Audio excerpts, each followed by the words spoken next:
తెలంగాణకు హైదరాబాద్ వాతావరణ శాఖ అధికారులు మరోసారి వర్ష సూచన చేశారు. రానున్న 2 రోజులు వర్షాలు కురుస్తాయని చెప్పారు. ఇవాళ పలు జిల్లాల్లో భారీ వర్షాలకు అవకాశం ఉందని, ఈ మేరకు ఆయా జిల్లాల్లో ఎల్లో అలర్ట్ జారీ చేశారు. హైదరాబాద్ నగరంలోనూ నేడు పలు ప్రాంతాల్లో వర్షం కురిసే అవకాశం ఉన్నట్లు తెలిపారు. ఇక తెలంగాణలో గత కొన్ని రోజులుగా వర్షాలు దంచి కొడుతున్నాయి. నైరుతి రుతుపవనాలు తిరోగమనంలో రాష్ట్రం విడిచి వెళ్లిపోతున్న బంగాళాఖాతంలో అల్పపీడనం, ద్రోణి ప్రభావాలతో రాష్ట్రంలో వర్షాలు కురుస్తూనే ఉన్నాయి. తాజాగా తెలంగాణకు మరోసారి వర్షం హెచ్చరికలు జారీ చేశారు. అక్టోబర్ నెలంతా కూడా రాష్ట్రంలో వర్షాలు కురిసే అవకాశం ఉందని హైదరాబాద్ వాతావరణ శాఖ చెబుతోంది. మరో 2 రోజుల పాటు పలు జిల్లాల్లో భారీ వానలు కురుస్తాయని తెలిపింది. యాదాద్రి భువనగిరి, నల్లగొండ, నాగర్ కర్నూల్, మహబూబ్ నగర్, సూర్యాపేట, ఖమ్మం, సంగారెడ్డి, రంగారెడ్డి జిల్లాల్లో నేడు వర్షాలు కురిసే అవకాశం ఉంది.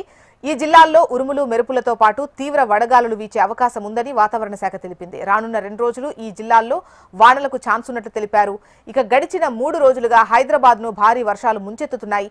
ఈ భారీ వర్షాల కారణంగా నగరంలోని పలు లోతట్టు ప్రాంతాలు జలమయమయ్యాయి.